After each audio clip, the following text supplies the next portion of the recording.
মুম্বাই বিমানবন্দর থেকে নিজের বাড়িতে ফিরছিলেন অক্ষয় ও টুইঙ্কেল।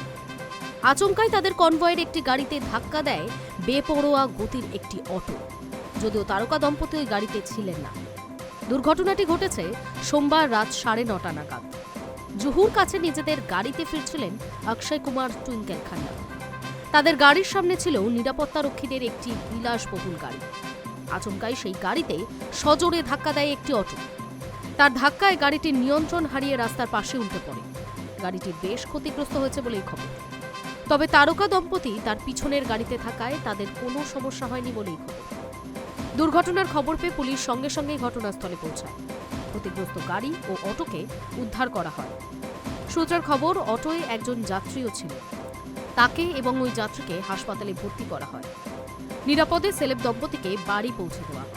পুলিশের প্রাথমিক অনুমান, অটোটি অত্যন্ত গতিতে চলছিল, যার ফলে হঠাৎ নিয়ন্ত্রণ হারিয়ে তা অক্ষয় কুমারের নিরাপত্তারক্ষীদের গাড়িতে গিয়ে সজোরে ধাক্কা মারে।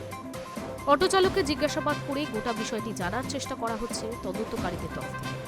রাস্তার সিসিটিভি ফুটেজও খতিয়ে দেখা হচ্ছে।